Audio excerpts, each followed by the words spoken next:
She stepped onto the plane early, calm and composed, her presence barely noticed among the sea of privileged faces and polished shoes. Dressed simply but with quiet confidence, her dark skin a striking contrast to the cold white interior, she carried with her a secret that could shatter everything this flight stood for. What began as a routine boarding quickly spiraled into a silent battle fought not with words, but with looks, gestures, and invisible rules designed to exclude her. The air grew thick with unspoken tension as the crew's subtle acts of dismissal escalated into calculated humiliation. Yet beneath the surface of this quiet torment lay a truth so powerful it would turn the entire journey upside down, an identity hidden in plain sight, poised to rewrite the rules of power in the skies. Stay with us as this story unfolds, exposing the raw reality of discrimination cloaked in silence and the extraordinary strength it takes to claim what is rightfully yours. If you want to follow every twist and turn, make sure to like, subscribe, and share your thoughts below. Where are you watching from? Your voice matters, and this story is just beginning. Arlena V. Marlowe stood motionless, her right foot suspended just over the threshold of the boarding lane, as if she were about to step into a room where she wasn't welcome. Her chest rose and fell slowly, as if forcing herself to breathe despite the pressure building behind her ribs. The silver swan patch stitched to her battered canvas backpack caught the terminal light, flickering against the worn gray-blue fabric. She wore no makeup, no brand-name clothing. Her sneakers were clean but frayed at the toes. Her hoodie was plain, faded from years of use, the left sleeve slightly unraveled near the cuff. Her hair was cropped close to the scalp, neat and natural. Her teardrop-shaped birthmark beneath her left eye glowed faintly in the terminal's LED hue, as though marking her, not as someone unique, but as someone out of place. When she looked up at the camera, it didn't blink or buzz. It just flashed red, insufficient. The word glared at her like a verdict. The rope in front of her was lowered with robotic precision by a tall woman with a tight bun and a practiced, impersonal smile. Sloan. Her name tag glinted like a badge of rank. Without asking for Arlena's boarding pass, without so much as a glance downward, she repositioned the velvet rope so that it pressed lightly against Arlena's legs, as if politely shoving her back. Then Sloan turned to welcome the next man in line, who breezed by without hesitation, coffee in one hand and a monogrammed briefcase in the other. He didn't look at Arlena. No one did. Her pass was still clutched in her fingers, creased at the edge now from how hard she was gripping it. First class. Seat 3A. Name, Arlena V. Marlowe. She had triple-checked it earlier while waiting. It wasn't a mistake, not a favor, not a handout. She had earned it, paid for it, and chosen it. Still, Sloan's unspoken message screamed louder than any announcement. Arlena hesitated, then tried to step forward, raising the pass a little higher this time. Her hand trembled just slightly, not from fear, but from the familiar anticipation of being challenged, doubted, asked to prove something. Sloan didn't reach for the pass. She only gave a slight head tilt and a quiet, neutral question that hung in the air like fog. "Are you sure you're in the right place?" The words were unhurried, deliberate. They carried the same weight as a lock clicking shut. Arlena opened her mouth to speak, but something in her throat gave out. She nodded faintly, more a reflex than a statement, and stepped back without protest. A woman behind her stepped forward and into the lane without interruption. No questions, no glances, just accepted. Arlena found herself drifting toward the service desk, like flotsam in a current of indifference. She stood silently, eyes down, feet together, holding onto the ticket like it was a tether. A few minutes passed. The rest of the priority passengers boarded. Laughter, coats slung over shoulders, polished shoes brushing across marble. One of the gate supervisors glanced up, his expression flickering when he spotted her standing alone. He motioned her over with a strained half-smile. Arlena walked toward him with slow steps. "You waiting on standby?" he asked, scanning her hoodie, her shoes, the silver swan patch on her bag. She shook her head, quietly extended the ticket. He scanned it. Pause. Scanned it again. Green. Valid. His smile fell flat. He didn't apologize. didn't welcome her. He simply gestured toward the gate with a mild shrug. "Guess you're good to go." As she approached again, the lane was empty now.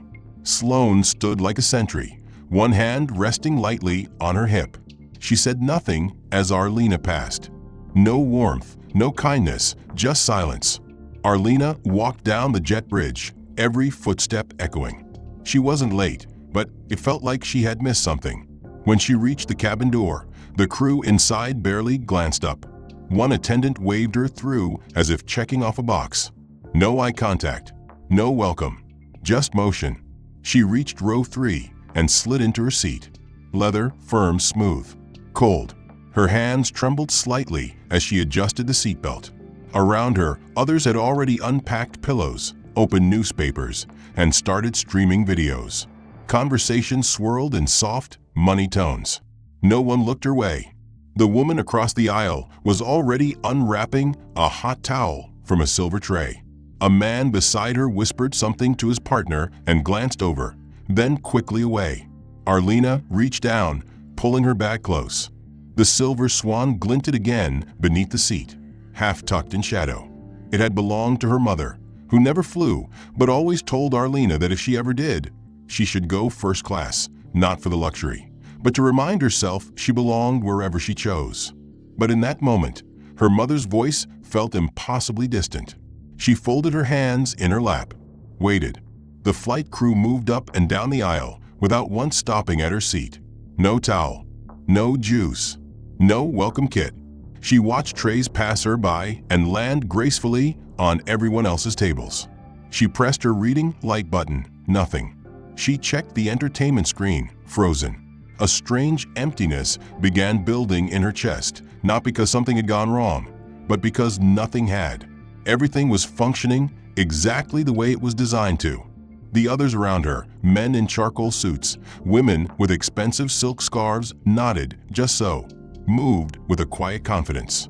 Their interactions were smooth and subtle, filled with soft smiles and nods. No one spoke to her, and she spoke to no one, but she could feel it.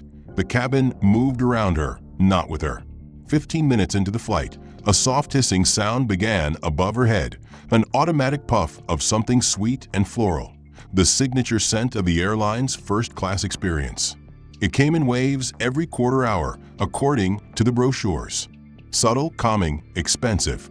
Arlena inhaled instinctively, but stopped. There was no fragrance, not even the faintest note of citrus or lavender.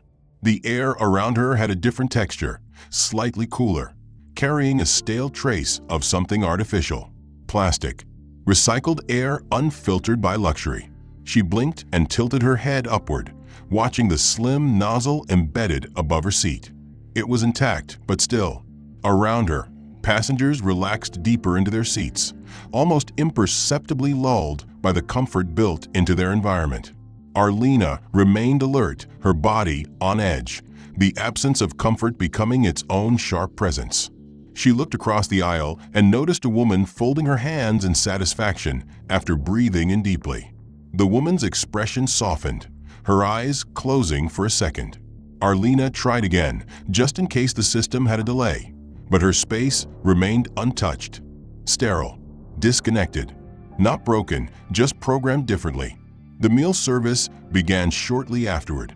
The aroma of warm bread and sautéed herbs drifted down the aisle, wrapping the cabin in a gourmet halo. A cart glided into view, led by a young flight attendant with flawless posture and a calm, mechanical smile. One by one, trays were distributed. Crystal dishes clinked softly. Linen napkins, porcelain coffee cups, forks placed with precision, all set before the passengers like quiet rituals. The tray for seat 3B arrived, a small porcelain bowl of soup, a plated salad with shaved cheese, and a main course covered by a gleaming silver dome. Even the butter was molded into a flower. Then came Arlena's turn. The attendant paused slightly, almost imperceptibly. No name was spoken, no question offered. From the cart's lower level, she retrieved a brown paper box, unbranded, its top sealed with a transparent sticker. No tray, no cutlery roll, just a box. She placed it onto Arlena's fold-down table with one hand, no eye contact, and moved on. There was no apology, no explanation, no second glance. Arlena stared at it for several seconds. The box looked like something handed out in a middle school cafeteria, practical, disposable, entirely devoid of care. Her hands hovered above it but didn't move. She didn't know whether to open it or leave it untouched. Slowly, she peeled back the sticker and lifted the lid. Inside were cold sandwich halves, a plastic cup of fruit sealed with foil, and a protein bar. No napkin, no drink, no warmth. She looked again at the others. The man 2 rows ahead had his wine glass refilled. The couple across the aisle clinked glasses over a shared dessert. She picked up one of the sandwiches and took a bite. The bread was dry. She swallowed without tasting. It wasn't about the food. It was the message delivered through silence. No one had told her she didn't belong. They hadn't needed to. The paper box had done all the speaking. The attendant returned to refill drinks. She skipped over Arlena's seat without hesitation.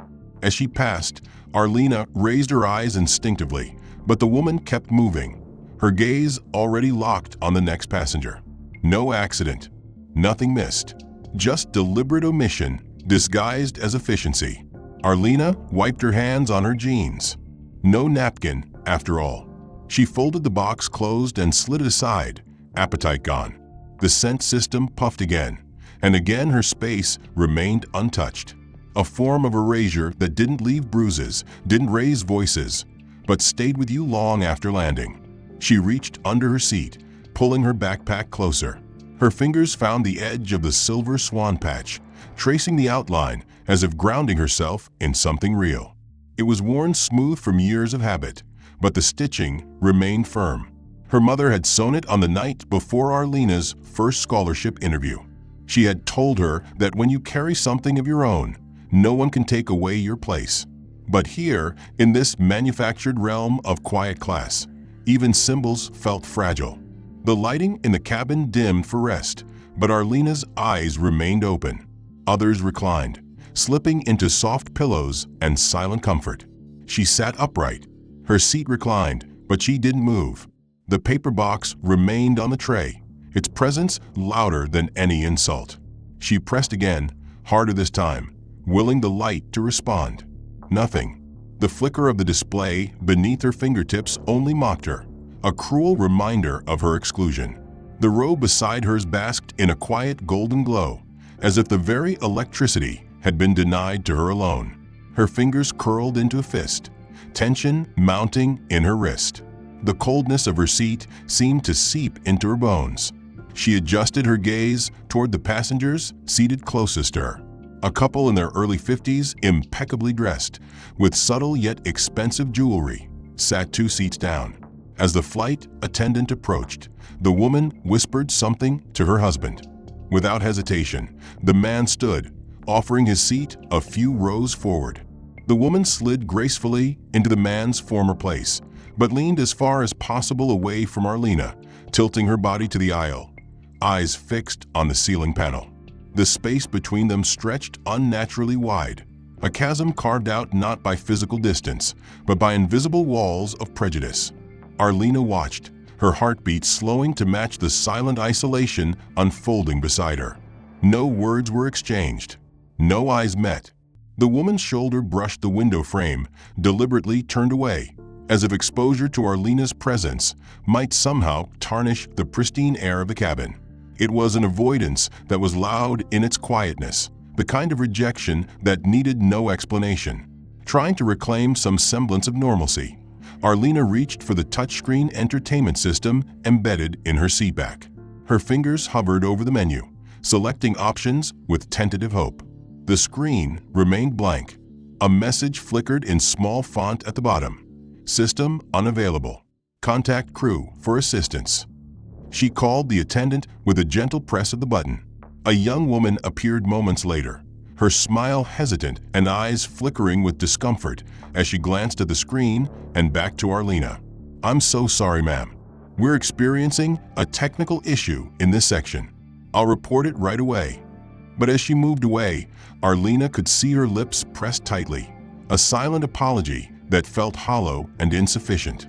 The absence of light and access compounded the distance between her and the world she had hoped to enter. She pulled her hoodie tighter around her shoulders, seeking warmth from the fabric that was as familiar as her own skin. She imagined the light streaming from the reading lamps around her, casting gentle halos over the passengers absorbed in their books, films, or private conversations. They existed in a world of ease, their comfort taken for granted. Meanwhile, she was consigned to shadows, both literal and metaphorical, watching from the periphery.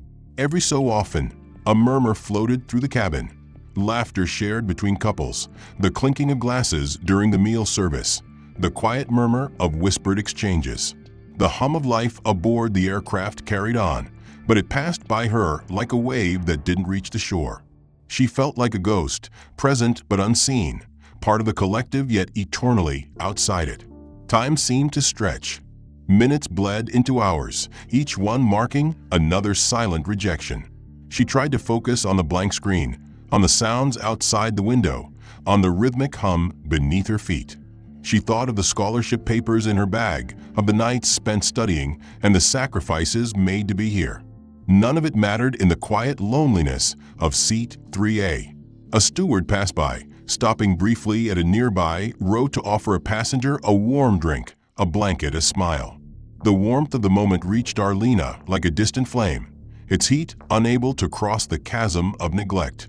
The attendant's eyes flicked past her, deliberately avoiding contact, as if acknowledging her presence might break an unspoken rule. The cabin lights dimmed further in preparation for rest. Passengers reclined, settled into their private worlds of dreams and solace.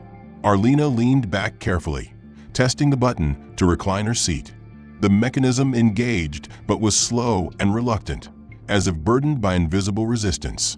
Her body shifted slightly, the leather cold against her skin. As the plane settled into the steady rhythm of night flight, Arlena closed her eyes briefly, willing herself to find calm. But the isolation was a physical weight pressing on her chest, the kind that doesn't lift with sleep. It was not just the absence of light or sound, but the deliberate, unspoken message that she was to remain apart.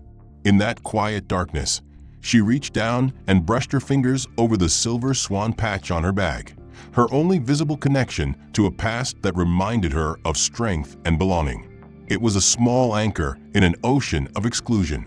The flight attendants moved about with practiced efficiency, yet their paths always curved away from her seat. Each avoidance, each omission, became a stitch in a tapestry of silent isolation. It was a cruelty masked by politeness, a social shunning without the need for words. Without a word, without meeting her gaze, the attendant reached beneath the cart and pulled out a simple brown paper box, its corners folded and creased, the kind of container you'd find in a takeout window rather than an elite dining room. It was placed in front of Arlena with a single flat hand. No tray, no silverware, no napkin folded into delicate triangles. The act was so slight it might have gone unnoticed if not for the silence that followed. Arlena hesitated, her fingers tracing the edges of the box. The warmth of fresh bread and sizzling herbs wafted past her from neighboring tables, but all she had was this stark, disposable container. Around her, champagne flutes sparkled, and plated dishes gleamed under soft cabin lights. The emptiness in front of her felt like a hollow echo, magnifying her exclusion. She slowly peeled back the top of the box, revealing a cold sandwich made of tasteless bread, a plastic cup sealed with foil, and a dense protein bar. There was no napkin, no garnish, no thoughtful presentation. It was a meal stripped of ceremony, devoid of care. As she ate silently, the cabin's atmosphere seemed to close in tighter. She noticed a brief glance of an elderly woman seated nearby, her eyes flickering between polite curiosity and subtle judgment, before she turned back to her conversation. Arlena swallowed the dry sandwich slowly, tasting not food, but humiliation. The tray beside her was already cleared by the attendant, who moved on without so much as a nod, attending instead to passengers who had been welcomed warmly. She returned once with a bottle of water, setting it down quietly but placed it at arm's length, making no effort to offer it with kindness. Arlena's throat tightened. The act of eating, normally mundane, was transformed into a quiet ordeal. The cold plastic of the cup felt heavier in her hand than it should. The taste of the sandwich was bland, but the bitterness in her mouth was not from food. It was from a deeper, unseen wound inflicted by the simple denial of dignity. She lowered her gaze to the silver swan patch on her bag and clenched her fingers around its edge, as if grasping for strength. Outside the window, the clouds glided by, indifferent and distant.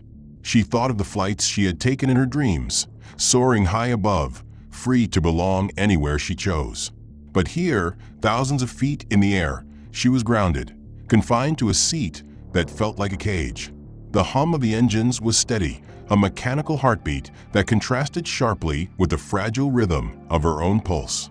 The rest of the cabin buzzed softly with quiet conversations and soft laughter, a soundtrack to a world where she was invisible. Time stretched as she finished the last bite, folding the box closed and sliding it aside. Her seat belt clicked softly as she shifted uncomfortably, the leather of the chair cool against her skin. The attendant passed again, eyes fixed straight ahead, as if acknowledging her presence would break some invisible rule. Arlena reached for the small light above her seat, pressing the button again. This time, the system buzzed briefly but did not activate. The reading light stayed dark, casting her world into further shadow.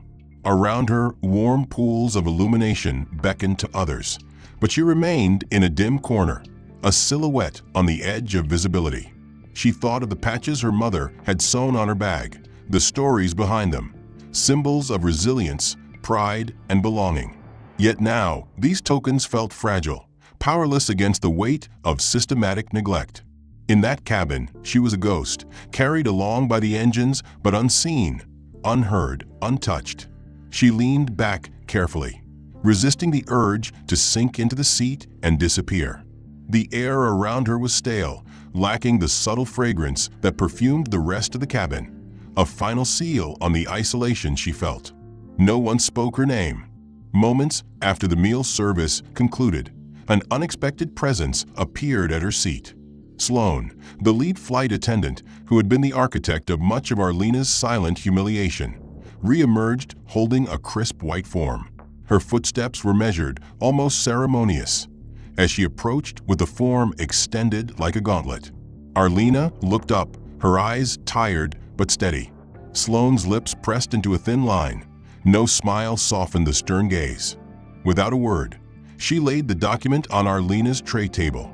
It was a service form, the kind that customers filled out to confirm they had received all amenities to their satisfaction. But Arlena's was blank, unmarked, and the instruction line had been circled with a sharp black pen. Signature required. It was a subtle but potent weapon, an official paper demanding acknowledgement, implying fault or deficiency. No other passenger in the cabin had been asked to complete such a form during the flight. Sloan stepped back, arms crossed, eyes fixed on Arlena as if daring her to refuse. The weight of that silent challenge pressed on Arlena's chest. She understood the implications. This form was not just about service. It was an institutionalized method to document a complaint against her, to create a record that could be weaponized later. Her fingers trembled slightly as she picked up the pen, the cold metal unfamiliar and heavy. She hesitated, then signed the line with a neat, deliberate stroke. In that moment, the cabin seemed to close tighter around her, the air thickening with unspoken judgment. Around her, the flight crew moved through their routines, efficiently addressing passengers by name, offering warm smiles, personalized drink refills, and small courtesies like adjusting pillows or bringing additional blankets. Arlena, however, remained a nameless number. The attendants called other travelers with gentle familiarity, but to Arlena, only a curt label, passenger seat 3A. It was a calculated erasure of identity, stripping away the person beneath the ticket. She noticed a fellow passenger glance her way briefly, then quickly look away, as if sensing the invisible walls that surrounded her. Desperately seeking connection, Arlena pressed the button to request assistance. A junior attendant appeared, her face a mix of professional politeness and quiet discomfort. When Arlena asked for a glass of water, the attendant nodded but hesitated, almost as if the request was an inconvenience rather than a right. The water arrived slowly, the bottle half empty, and was placed awkwardly on the tray table without a smile or reassurance. The small moments piled up, a blanket left folded at a distance, a napkin never offered, a magazine ignored in the seat pocket. These tiny acts, seemingly insignificant on their own, wove together into a tapestry of neglect. Arlena's heart ached not for the lack of luxury, but for the absence of basic human regard. The stifling silence of exclusion wrapped around her like a shroud. She thought of the scholarship she had earned through hard work, the nights of study and sacrifice that had brought her here. Yet in this cabin, none of that mattered. She was invisible, an outsider in a world that promised inclusion but practiced exclusion. Minutes dragged into hours as she remained tethered to her seat, the small form she'd signed resting heavy on the tray before her. Her eyes scanned the cabin, searching for a crack in the armor of indifference, a hint of kindness, or a fleeting moment of acknowledgement. But the space around her remained cold and controlled, the quiet cruelty perfected. Outside the window, the night sky stretched endlessly, the stars distant and indifferent. Arlena closed her eyes briefly, willing herself to breathe, to endure, to survive the weight of the invisible assault. Around her, the cabin crew moved with practiced ease, offering smiles, refilling glasses, and attending to requests with an air of genuine care, except for the moments they passed Arlena's seat, their eyes briefly avoiding hers as if she were invisible. Behind the scenes, however, a different kind of attention was being paid. A blurry photo of Arlena seated alone with her worn backpack had circulated rapidly among the flight attendants' private messaging group. The image was accompanied by a caption laden with thinly veiled mockery. "New scholarship class?" Followed by a trash can emoji.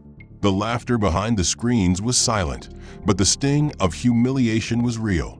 The members of the crew, many of whom had years of experience, exchanged jokes that eroded Arlena's dignity without her knowledge. This digital chorus of exclusion created a private world of derision that contrasted sharply with the polished exterior presented to the passengers. On her own screen, Arlena attempted to access the entertainment options, pressing icons repeatedly. The interface remained locked, rejecting her attempts, as if she were a guest who had overstayed her welcome. The glow of other passengers' screens bathed their faces in color and light, reflecting worlds they could visit at a touch. For Arlena, the darkness persisted, a cold void where escape was denied. She slid her hand toward her backpack, fingers curling around the silver swan patch with a mix of frustration and resolve. It was a quiet reminder of who she was beneath the isolation, a tether to a life outside the cabin's manufactured walls. Nearby, a steward approached another passenger's seat, engaging in warm conversation as she adjusted a blanket and offered a second glass of wine. The small acts of kindness, the smiles, the gentle words, the attentiveness, were alien to Arlena's experience. The attendant glanced briefly in her direction, but moved on without pause. Arlena felt the weight of being singled out by absence rather than presence, excluded not by confrontation, but by omission. Time seemed to slow, the minutes folding into one another like the pages of an unread book. Passengers reclined, drifting into rest, while Arlena remained alert, eyes open, mind racing with memories and questions. The buzzing of whispered jokes and shared screenshots in the crew's private chat was a phantom pain she could neither see nor respond to. The plane's engines thrummed steadily, a low, persistent vibration beneath her seat that contrasted with a growing storm inside. She wanted to shout, to demand acknowledgement, but the carefully constructed walls around her suffocated any voice she might raise. Instead, she clenched her fists tightly in her lap, her knuckles whitening as she fought to maintain composure. The air in the cabin grew cooler as the night deepened, yet Arlena felt a chill that had little to do with temperature. It was the cold realization of being alone amidst a sea of people, of belonging nowhere despite her rightful place.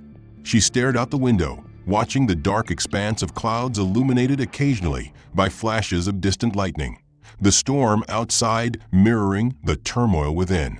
For a moment, she allowed herself to imagine a different flight, one where smiles were genuine, where hands were offered in friendship rather than withheld, where a silver swan patch was a symbol of pride rather than invisibility. The screen in front of her blinked, displaying a new message: access temporarily suspended.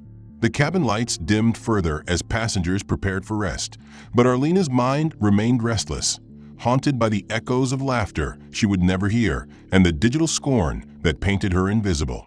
But now, something unspoken stirred beneath the surface, a quiet shift about to crack the carefully constructed facade of exclusion. As the flight attendants moved about, the co-pilot took a moment to step into the rear section of the cabin. He was a tall man with steady hands and a gaze sharpened by years of military discipline. His eyes caught sight of the silver patch on Arlena's bag as she adjusted it beside her seat. The insignia, two swans entwined in delicate flight, was not a common emblem. It bore significance in elite circles connected to aviation infrastructure and partnerships. The co-pilot's face tightened imperceptibly, a flicker of recognition passing through his features. Without making a sound, he approached quietly and bent to retrieve a small metallic object that had fallen near the floor, a pen, its brass body engraved with the same silver swan emblem. His fingers closed around it thoughtfully. He tucked the pen into his breast pocket and made his way toward the cockpit, a purposeful stride betraying an urgency masked by calm professionalism. Inside the cockpit, the co-pilot opened a secured drawer beneath the instrument panel, revealing a stack of folders marked with classified seals. He pulled out a binder stamped with the initials MAG, Marlowe Aviation Group, one of the largest and most influential private contractors for airport infrastructure nationwide. The name Arlena V. Marlowe was printed in bold letters on the cover, alongside her title, Principal Partner and Authorized Representative.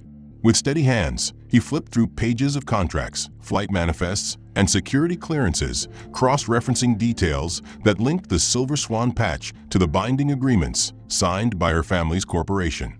The cabin, unaware of the storm quietly gathering within the flight deck, continued its routine. Sloane passed through again, her confident strides briefly faltering as her gaze met the co-pilot's when he emerged. There was an unspoken acknowledgement, a shift in power dynamics that had gone unnoticed by the passengers, but rippled like an undercurrent through the crew. Back in her seat, Arlena remained composed but alert, sensing the change in atmosphere. Her identity, which had been suppressed and erased for hours, was now an open secret in the highest chambers of the flight. She closed her eyes briefly, feeling the weight of the moment. No words needed to proclaim who she was or why she belonged. The flight crew began to move differently. The subdued whispers among the attendants ceased abruptly. New faces appeared, fresh attendants who approached Arlena's seat with tentative respect and small smiles. A discreet adjustment of cabin lighting brightened her row. The fragrance diffuser above her seat, silent all flight, released a gentle scent of jasmine and sandalwood, a subtle but unmistakable nod to her status. An elegantly plated meal, previously withheld, was delivered to her with a soft apology and an offered beverage selected by name, not by default. The screen embedded in her seat lit up, welcoming her by name and unlocking the full suite of entertainment options. The co-pilot, now returning to the cockpit, signaled to the captain, who nodded with a grave expression. An internal alert had been triggered. Priority partner on board. The flight's protocol was changing. Sloane's demeanor shifted visibly. The confidence that had been armor dissolved into unease as she avoided eye contact with Arlena. Meanwhile, the passengers sensed the subtle transformation, the quiet reverence now extended to the girl they had ignored. Though no announcement was made, the cabin's energy shifted as if recognizing a presence that had always belonged but had been denied. The subtle shift that began with a glance and a quiet recognition in the cockpit now rippled outward through the entire aircraft cabin. The once cool and distant air grew warmer, carrying a faint scent of jasmine and sandalwood that no one could ignore. At Arlena's seat, the small LED screen blinked to life, displaying her name in elegant script followed by a welcome message that made her breath catch. The full entertainment system unlocked instantly, offering a curated library of films, music, and books, all tailored to her preferences. A stark contrast to the locked, unresponsive screen she had faced mere moments before. The cabin lighting softly brightened around her row, creating a gentle spotlight that set her apart, not as an outcast, but as a guest of honor. Flight attendants with fresh uniforms and polite smiles began to circulate specifically near her seat, offering refreshments and assistance with a newfound attentiveness. The same attendants who earlier skirted past her without acknowledgement now engaged in subtle but sincere gestures of hospitality. Sloane, once a towering figure of exclusion, retreated to the rear of the cabin, her confidence visibly shaken as she cast uneasy glances toward Arlena's corner. Behind the scenes, the flight deck was buzzing with quiet urgency. The co-pilot and captain exchanged brief, clipped phrases before initiating a hidden protocol designed for high-priority passengers linked to national aviation partners. A discreet chime sounded in the crew's communication devices, a signal that the standard operating procedures must adapt instantaneously to respect the presence of a VIP. As this cascade of change unfolded, passengers around Arlena began to notice the difference. Whispered conversations shifted from dismissiveness to curiosity. Eyes that once averted now lingered, filled with a mixture of surprise and respect. A few reached for their phones, subtly capturing the transformation. The invisible walls of isolation that had encased Arlena for hours were slowly dissolving. She herself felt the tension in her muscles ease, her shoulders lowering from their defensive stance. Though she remained composed, a quiet relief blossomed inside her, a reaffirmation of her rightful place in this space. Yet, even as respect replaced neglect, the undercurrent of injustice lingered, a reminder of the long hours she had endured. The cabin's technology mirrored this reversal in real time. The ambient temperature near her seat adjusted to a comfortable warmth. The fragrance diffuser continued to emit the bespoke scent, and the audio system softly played her favorite symphony, notes that filled the space with both calm and triumph.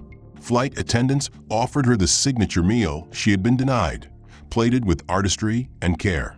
Glasses were refilled and fresh towels placed with a gentle touch, the first official gesture of inclusion since boarding. Sloane's colleagues avoided her as she sat withdrawn, the weight of reprimand settling on her like a silent storm. The crew's private chat buzzed with messages, protocol reminders, urgent updates, and an unmistakable shift in tone from derision to caution. Somewhere in the back, Clara, the young attendant who had once received a subtle kick from Sloane, wiped tears silently as the air of justice settled around them. Arlena's thoughts drifted to the moment the co-pilot recognized the patch, the pen, those small tokens that had triggered this awakening. It was proof that sometimes power is not wielded loudly, but is encoded in symbols and unspoken acknowledgments. Her identity was no longer a secret, no longer a shadow. The plane's course remained steady, but the atmosphere inside was forever altered. The silent erasure of hours past had been replaced by an unspoken promise, recognition, respect, and a reclamation of dignity. Arlena reached beneath her seat and gently touched the silver swan patch, feeling its fabric's resilience. She closed her eyes for a moment, allowing herself to feel the weight of what had shifted, the power of a system that could both exclude and restore. The journey ahead was still long, but in that suspended moment thousands of feet above the earth, she was finally seen. The change inside the cabin was more than a subtle shift. It was the beginning of a reckoning. As the plane cruised steadily, a cascade of events quietly unfolded that would expose the fragility of the system that had oppressed Arlena for so many hours. The aircraft's internal monitoring systems, usually reserved for safety and technical operations, began logging an unprecedented volume of data related to crew interactions and passenger treatment. Every subtle slight, every omission, every instance of deliberate neglect was recorded with chilling precision. Sloane and Brett, the two flight attendants who had orchestrated much of Arlena's silent humiliation, found themselves under the harsh glare of this invisible spotlight. Their usual confident strides faltered as internal messages began flooding their devices. Protocol violations, ethics breaches, and reminders of federal regulations regarding discrimination and passenger rights. They exchanged worried glances, sensing that the insidious web they had woven was beginning to unravel. The cabin crew's private chat, once a playground for derision, fell silent, replaced by urgent instructions from flight operations and corporate oversight. Outside the public eye, compliance officers and legal advisors monitored the situation with growing concern. Meanwhile, the passengers began to sense that something was amiss beyond the usual confines of a long flight. A man seated near the front noticed a group of stern-faced officials discreetly boarding the plane upon landing. Conversations hushed as whispers spread. Investigations, protocol breaches, legal action. Sloane's previously unshakable facade cracked when she was approached by a senior crew member who silently handed her a sealed envelope, a notice of immediate suspension pending a full inquiry. The gravity of the consequences became impossible to ignore. Flight attendants who had once ignored Arlena now avoided her gaze, their earlier confidence replaced by a palpable anxiety. Clara, the junior attendant who had endured Sloane's cruelty earlier, felt a cautious vindication swell within her. Tears welled up as she quietly observed the shift, knowing that justice was slowly taking flight. The plane's arrival at the destination airport was marked not by applause or celebration, but by a tense scene at the gate. Federal Aviation Compliance Authority officers boarded with authority, carrying documents that would ground the implicated crew and initiate formal investigations. Sloane and Brett were escorted off the plane in handcuffs, their careers and reputations unraveling before the eyes of a silent crowd. News cameras and social media outlets quickly picked up on the story, amplifying it far beyond the airport walls. Video footage from fellow passengers had gone viral, exposing the cruel treatment Arlena endured and sparking widespread outrage. The airline stock price plummeted as shareholders reacted to the unfolding scandal. Corporate executives released public apologies, but their words rang hollow against the undeniable truth laid bare by evidence and testimony. Behind the scenes, Arlena was contacted by legal representatives and advocacy groups offering support and the promise of accountability. Her ordeal became a catalyst for change within the airline industry, prompting reviews of training programs, diversity policies, and passenger rights enforcement. Yet amidst the storm, Arlena remained composed, drawing strength from the resilience symbolized by the silver swan patch she wore. The cabin that had once been her prison had become the stage for a larger fight, a fight for justice, recognition, and respect for all who had been silenced. As the plane came to a stop and the passengers disembarked, Arlena walked with quiet dignity, no longer invisible, but a beacon of quiet strength and change. The aftermath of the flight's revelation rippled far beyond the confines of the airplane and the terminal gates. In the days following the scandal, the airline found itself thrust into the unforgiving spotlight of public scrutiny. Headlines branded the company as an institution complicit in systemic discrimination, sparking debates that resonated across social media platforms, newsrooms, and boardrooms alike. Corporate executives scrambled to contain the damage, issuing formal apologies and pledging to overhaul their internal policies. But these gestures felt hollow against the tide of voices demanding real change. Arlena, meanwhile, became an unexpected figurehead, not by choice, but by circumstance. Interviews were requested, statements sought, and her story became a beacon for those who had long suffered similar quiet erasures. Yet, through it all, she remained measured, refusing to be defined solely by the cruelty she endured. Instead, she used her platform to champion a message far larger than her own experience, that dignity is not a privilege granted by others, but a fundamental right owed to every human being, regardless of background, appearance, or circumstance. The airline implemented mandatory diversity and sensitivity training across all levels of staff, incorporating modules that addressed unconscious bias, cultural competency, and the importance of equitable treatment in service. The curriculum, aptly titled Recognizing Quiet Authority, drew inspiration from Arlena's composed resilience and the silent strength she embodied. Industry regulators tightened oversight of passenger treatment protocols, ensuring clearer accountability and faster response mechanisms for complaints related to discrimination. In an unprecedented move, The airline's flagship first-class lounge in Atlanta was renamed the Silent Wing Terminal, a quiet homage to all those who had been told they didn't belong yet persevered with dignity and grace. Within the lounge, a sculptural installation of a silver swan, its wings outstretched in poised flight, stood as a symbol of resilience, belonging, and hope. Arlena visited the unveiling ceremony with her family, surrounded by advocates, allies, and supporters who had rallied behind her cause. She spoke softly but firmly, emphasizing that the fight against discrimination was ongoing and required collective commitment. Her words resonated deeply, that systems built on exclusion must be dismantled and rebuilt with empathy and justice at their core. Behind her, the patch sewn onto her backpack gleamed under the soft gallery lighting, a reminder that identity and strength persist, even when invisible to many. The journey that began with silent exclusion on a plane thousands of feet above the earth culminated in a powerful call to action on the ground.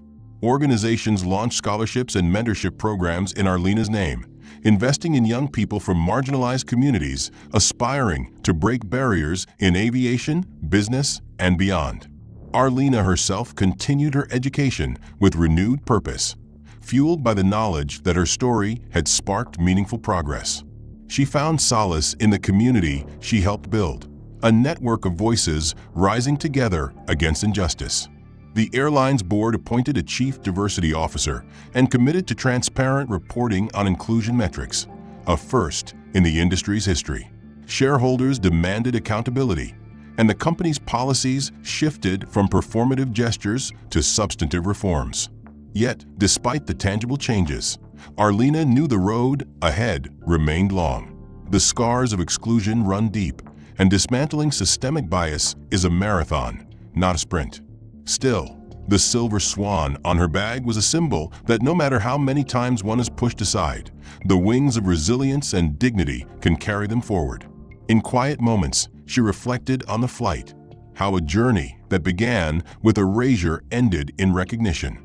It was a reminder that even in the darkest skies, light finds a way through, that sometimes the most profound transformations happen not with a shout, but in the silent reclaiming of space and identity. As the plane touched down, as the headlines faded and the world moved on, Arlena's story endured, a testament to courage, to change, and to the unyielding power of being seen. The end. If you found this story gripping and meaningful, please give a like and subscribe so you don't miss the upcoming chapters and more powerful stories like this. I'd love to hear your thoughts. What part of the plot resonated most with you? Was there a moment that surprised you or made you think differently? Also, let me know where you're watching from in the comments below. Your feedback and stories help shape the next chapters, so don't hesitate to share.